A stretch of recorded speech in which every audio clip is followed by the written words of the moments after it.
Welcome to my channel. இது போன்ற சுவாரஸ்யமான கதைகளை தொடர்ந்து பார்க்க நம்ம சேனலை மறக்காமல் சப்ஸ்கிரைப் செய்து வையுங்கள்.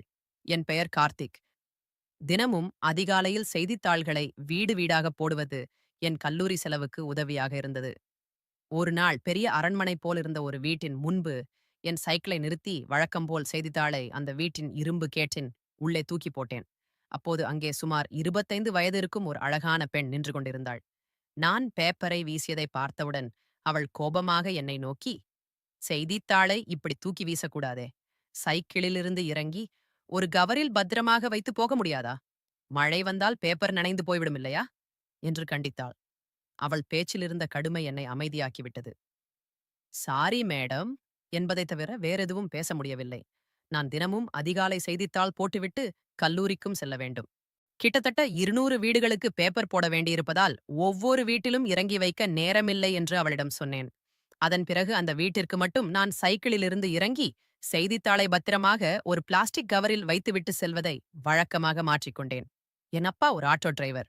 அவருடைய வருமானத்தில்தான் எங்கள் குடும்பம் நடந்தது.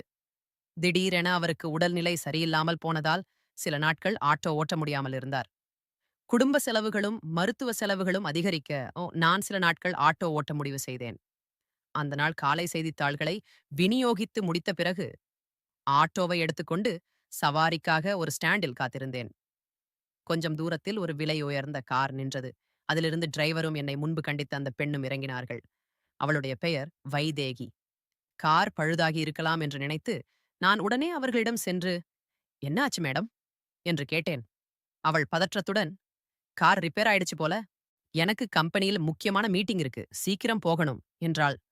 நான் உடனே, கவலைப்படாதீங்க மேடம், உங்களுக்கு சம்மதம்னா என் ஆட்டோவில் கொண்டு போய் விடுகிறேன் என்றேன். அவளும் சம்மதித்ததால் ஆட்டோவை அருகே கொண்டு வந்தேன். அவள் ஏறி அமர்ந்ததும் நான் கிளம்பினேன். வழியில் அவள் என்னிடம், செய்தித்தாள் போடும் வேலையை நிறுத்திட்டீங்களா என்று கேட்டாள். நான், இல்ல மேடம், அப்பாவுக்கு உடம்பு சரியில்லாததால் அவர் ஆட்டோ ஓட்ட முடியவில்லை. அவர் குணமாகும் வரை நான் தான் ஓட்டுகிறேன் என்றேன். அதை கேட்டவுடன், நீங்கள் ரொம்ப உழைப்பாளி போல இருக்கீங்க என்று பாராட்டினாள்.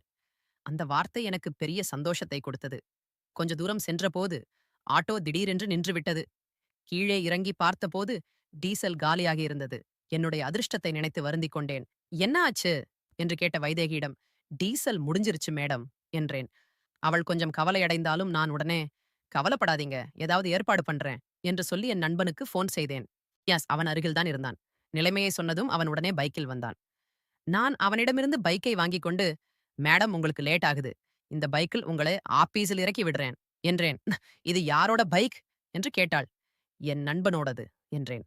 அவளும் சரி என்று சொல்லிவிட்டு பைக்கில் பின்னால் அமர்ந்தாள். ரோடு கொஞ்சம் மோசமா இருக்கு, பத்திரமா பிடிச்சுக்கோங்க என்றேன். அவள் பரவாயில்லை என்றாள். நான் பைக்கை ஓட்ட ஆரம்பித்தேன். சில நொடிகளில் அவள் தன் கையை என் தோளில் வைத்தாள். அவளுடைய கை மிகவும் மென்மையாக இருந்தது. மேடம் ரொம்ப லேட் ஆயிடுச்சுன்னா கொஞ்சம் வேகமா ஓட்டட்டுமா என்று கேட்டேன். சரி என்றாள். நான் வேகத்தை அதிகப்படுத்தினேன். இப்போது அவள் 2 கைகளாலும் என் தோளை பிடித்தாள். அந்த நொடியில் நான் வானத்தில் பறப்பது போல உணர்ந்தேன். அவளுடைய வாசனை காற்றில் கலந்தது. அது எனக்கு ஒரு கனவுலக அனுபவமாக இருந்தது. என் மனதில் பல கற்பனைகள் தோன்றின. திடீரென்று, நிறுத்துங்க, என் ஆபீஸ் வந்துருச்சு என்று வைதேகி சொன்னாள். அவள் சொன்னதும் நான் கற்பனையிலிருந்து மீண்டு வந்தேன். அவள் இறங்க சொன்ன இடம் வைதேகி டைமண்ட்ஸ் வந்து அலுவலகம். நான் ஆச்சரியத்துடன், மேடம் நீங்க இங்க வேலை செய்றீங்களா என்று கேட்டேன். அவள் சிரித்தபடி, இல்லை, இந்த கம்பெனியின் ஓனர் நான்தான் என்றாள். அந்த வார்த்தை என்னை அதிர்ச்சியடைய வைத்தது. என் மனதில் முளைத்த காதல் அந்த நொடியில் எட்டாத கனவாக மாறியது. கேட்டையடைந்தவுடன் அங்கிருந்த காவலாளி ஓடி வந்து அவளுடைய கைப்பையை வாங்கிக் கொண்டான். வைதேகி மேடம் எனக்கு நன்றி சொல்லிவிட்டு உள்ளே சென்றாள். நாள் முழுவதும் ஆட்டோ ஓட்டிவிட்டு வீட்டிற்கு வந்தாலும் என் மனதில் அவளைப் பற்றிய நினைவுகள் மட்டும் நீங்கவில்லை. என்னால் வேற எதையும் யோசிக்க முடியவில்லை. இரவு தூங்க சென்ற போதும் அவளுடைய முகமே என் கண்முன்னே இருந்தது. இரவு 2 மணி, 3 மணி ஆகியும் தூக்கம் வரவில்லை. கடைசியில் அதிகாலை எழுந்து குளித்து மீண்டும் செய்தித்தாள் போட கிளம்பினேன். எல்லா வீடுகளுக்கும் பேப்பர் போட்ட பிறகு அந்த பெரிய மாளிகை வீட்டின் முன்பு வந்து சைக்கிளை நிறுத்தினேன்.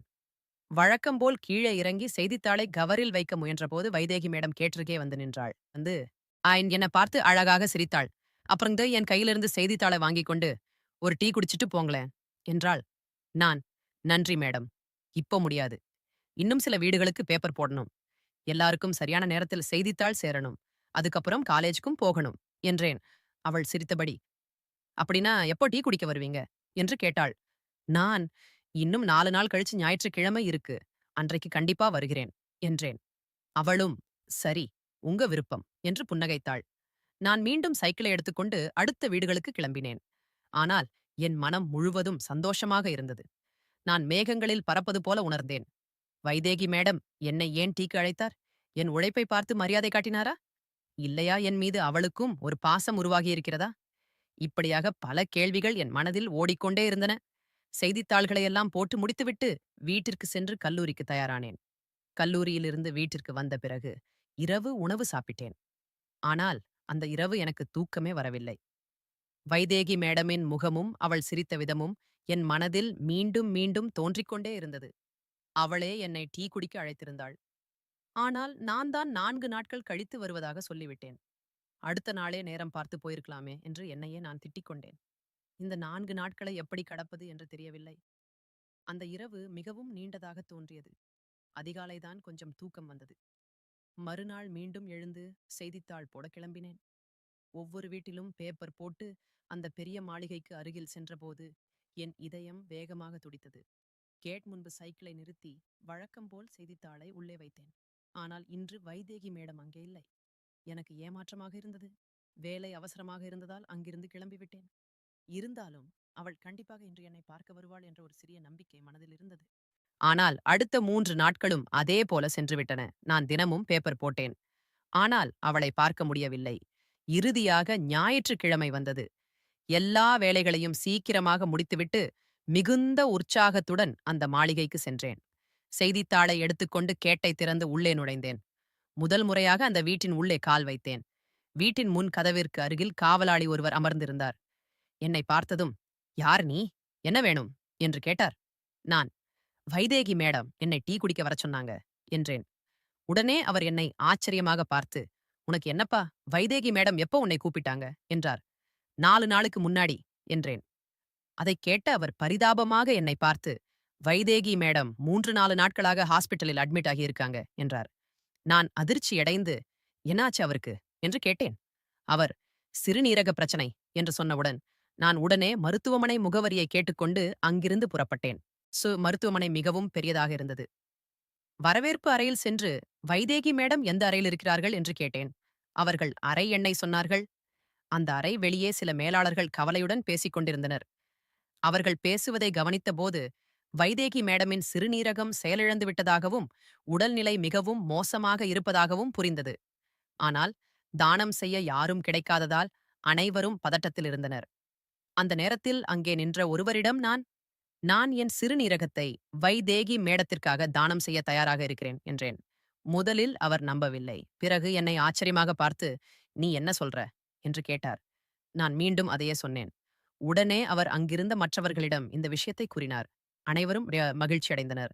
அப்போது ஒரு மேலாளர் என்னிடம் வந்து, மேடத்திற்காக நீங்கள் செய்த இந்த உதவிக்கு நாங்கள் மிகவும் நன்றியுள்ளவர்களாக இருக்கிறோம். உங்களுக்கு 10 லட்சம் ரூபாய் ரொக்கமாகவும் வேறு என்ன வேண்டுமானாலும் தர தயாராக இருக்கிறோம் என்றார். நான் உடனே ஸ்டாஸ், நான் பணத்திற்காக இதை செய்யல, வைதேகி மேடத்துக்காக தான் செய்கிறேன் என்று சொல்லி பணத்தை மறுத்துவிட்டேன். சில நேரத்தில் தலைமை மருத்துவர் வந்து எனக்கு பரிசோதனைகள் செய்தார். நான் சிறுநீரகம் தானம் செய்ய தகுதியானவன் என்று கூறினர். உடனே என்னை ஐசியூவில் அனுமதித்தனர். சில ஊசிகள் போட்டனர். மருத்துவர்களின் குரலும் கருவிகளின் சத்தமும் காதில் கேட்டது. மெதுவாக எல்லாம் மங்கியது. எப்போது தூங்கிவிட்டேன் என்று தெரியவில்லை. கண் திறந்தபோது நான் படுத்திருந்த படுக்கைக்கு அருகில் வைதேகி மேடமும் படுத்திருந்தார். என் வயிற்றில் லேசான வலி இருந்தது. நான் விழித்ததை பார்த்த மருத்துவர் அருகில் வந்து, எப்படி இருக்கிறது என்று கேட்டார்.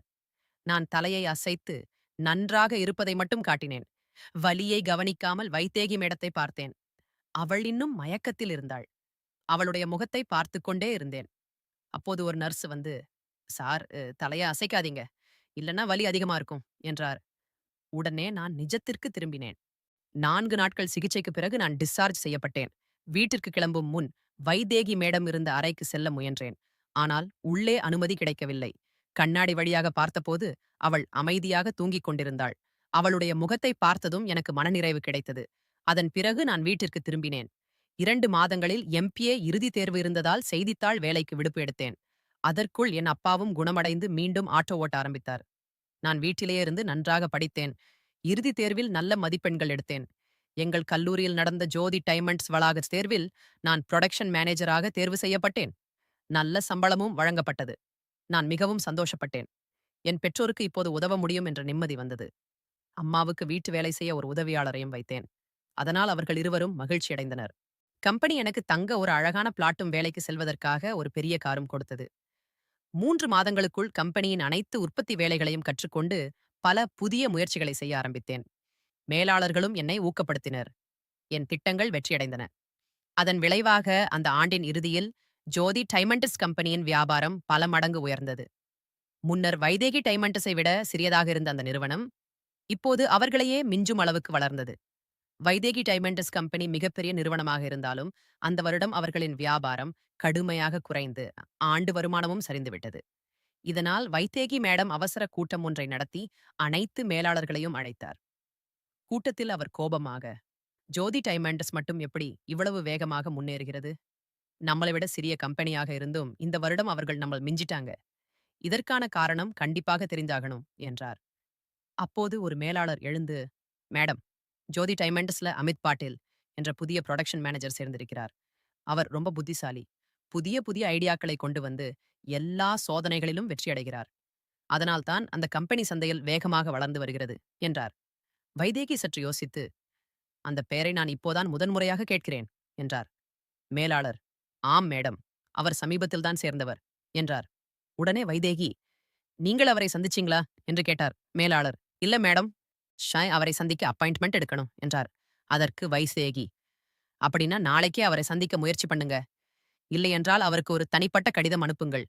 அவர் சம்மதித்தால் நம்ம கம்பெனியில இரட்டிப்பு சம்பளத்துல சேர்த்துக்கலாம் என்றார். மேலாளர் உடனே சம்மதித்து கடிதத்தை தயார் செய்யச் சென்றார். சில நேரத்தில் அந்த கடிதம் ஜோதி டைமண்ட்ஸ் அலுவலகத்தில் இருந்த அமித் பாட்டிலின் அறைக்கு அனுப்பப்பட்டது. புதிய முயற்சிகளில் எப்போதும் ஈடுபட்டு இருப்பதால் நான் அடிக்கடி இரவு நேரம் வரை கம்பெனியில் இருப்பேன். அந்த இரவும் அங்கேயே இருந்ததால் வைதேகி மேடமின் கடிதம் என் கைக்கு வந்தது. அந்த கடிதத்தை படித்தவுடன் என் மனதில் மறைந்து கிடந்த காதல் மீண்டும் உயிர் பெடுத்தது. உண்மையில் நான் அவளை மீண்டும் பார்க்கவே ஆசைப்பட்டேன். அந்த இரவே எனக்கு மிகவும் நீண்டதாக தோன்றியது. மக்கள் தங்கள் காதலை அடைய பல வருடங்கள் காத்திருக்கிறார்கள். ஆனால் நான் ஒரு இரவை கூட கடக்க முடியாமல் தவித்தேன். வைதேகியின் நினைவு என் மனதை விட்டு அகலவே இல்லை. அவளை மறக்க வேண்டும் என்று நான் முடிவு செய்திருந்தேன். ஏனெனில் அவளுடைய காதல் எனக்கு கிடைக்காது அப்படி என்று நினைத்தேன். அதனால்தான் ஒரு வருடமாக அவளை சந்திக்கவே இல்லை. ஆனால் அவளுடைய கடிதம் வறண்ட நிலத்தில் பெய்த மழை போல என் மனதை நனைத்தது. மறுநாள் காலையிலேயே கிளம்பி என் காரை வைதேகி டைமண்ட்ஸ் அலுவலகம் முன் நிறுத்தினேன். காவலாளியிடம் வைதேகி மேடம் வந்துவிட்டார்களா என்று கேட்டேன். அவர், இல்லை சார், அவர்கள் 10 மணிக்கு வருவார்கள் என்றார். நான் 9:30க்கே அங்கு வந்திருந்தேன். அலுவலகத்திற்குள் செல்ல முயன்றபோது காவலாளி என்னை தடுத்து, எங்கே போகிறீர்கள் என்று கேட்டார். நான் கையில் இருந்த கடிதத்தை காட்டி, வைதேகி மேடம் என்னை வரச் சொன்னாங்க என்றேன். அவர், சரி, காத்திருப்பு அறையில் உட்காருங்கள் என்றார். ஆனால் நான் அங்கே அமராமல் வாசலிலேயே காத்திருக்க முடிவு செய்தேன். காலை 10 மணியை தாண்டிய போது ஒரு பிரம்மாண்ட கார் உள்ளே வந்தது. அதிலிருந்து வைதேகி மேடம் இறங்கினார். காவலாளி உடனே கதவை திறந்து அவளுடைய பையை வாங்கிக் கொண்டான். அவள் என்னை பார்த்ததும் சிரித்தபடி, அட நீங்களா, ஏன் இங்கே நிற்கிறீர்கள் என்று கேட்டாள். நான் உங்களை பார்க்கத்தான் வந்தேன் என்றேன். அவள் சிரித்தபடி, இத்தனை நாளைக்கு பிறகு இப்போதான் என் ஞாபகம் வந்ததா என்று கேட்டாள்.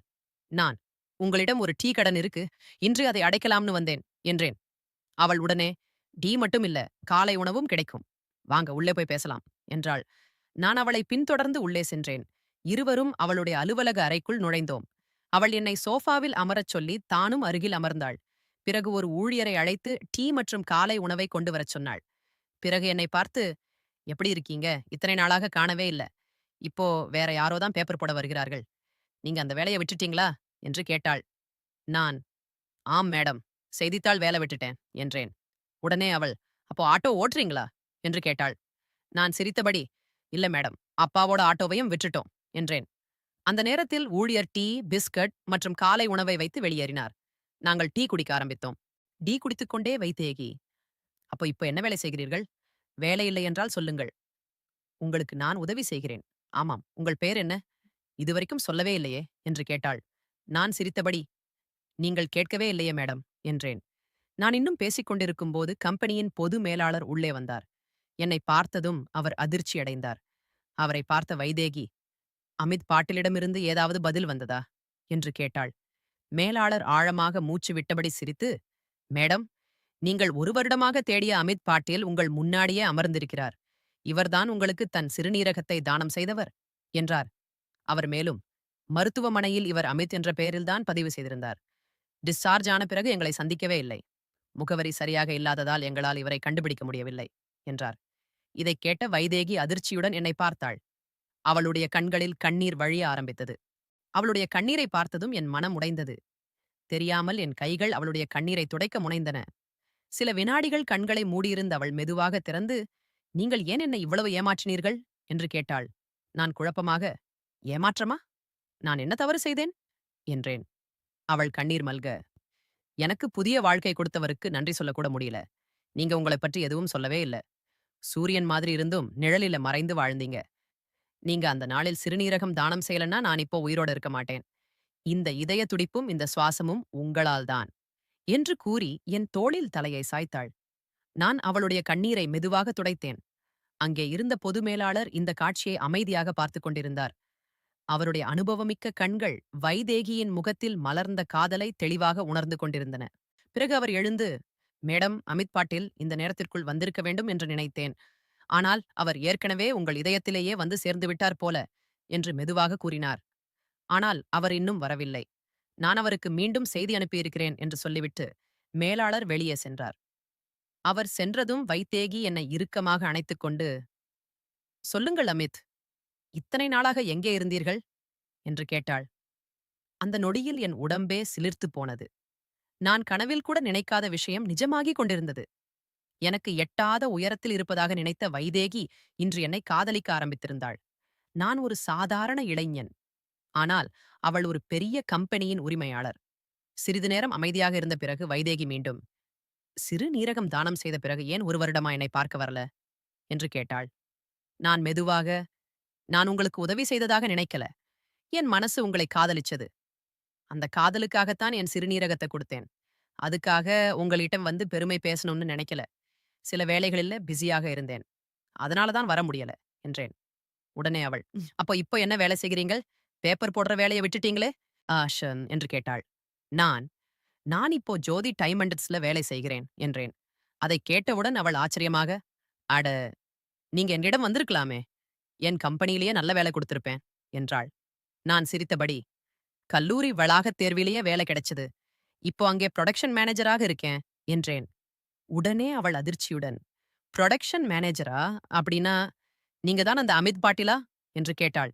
நான் அமைதியாக, "ஆம், என் பெயர் அமித் பாட்டீல்" என்றேன்.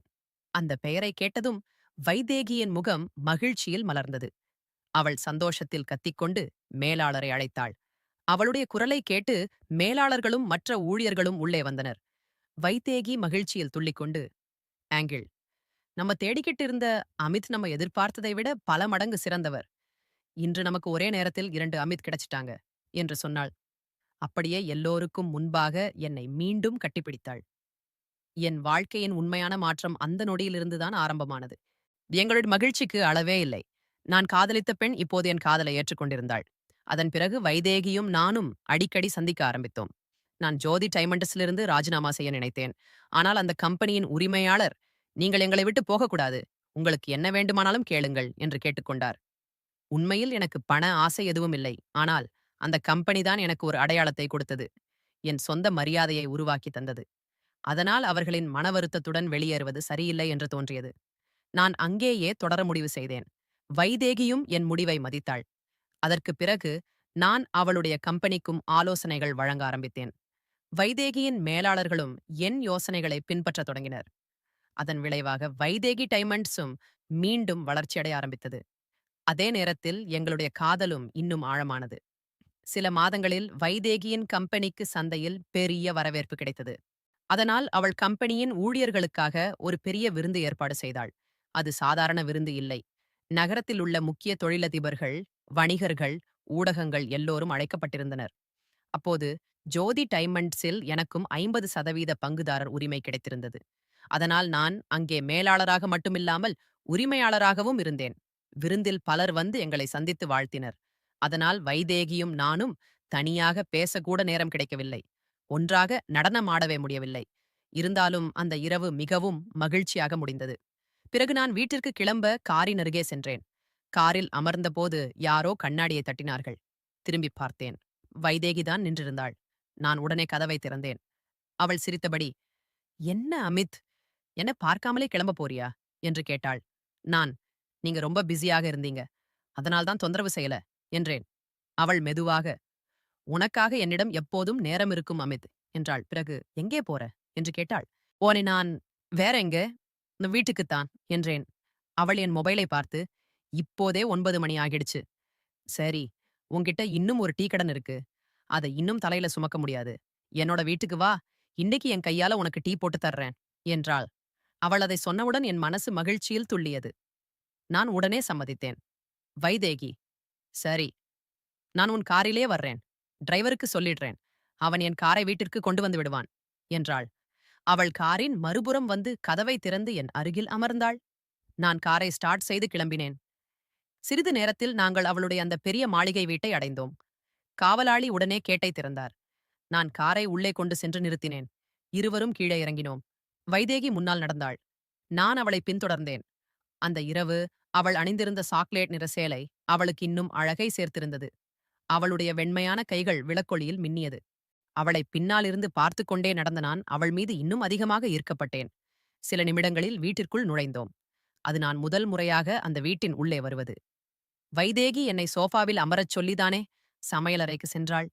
சில நொடிகளில் எங்களுக்காக தண்ணீர் கொண்டு வந்து என் முன் வைத்தாள்.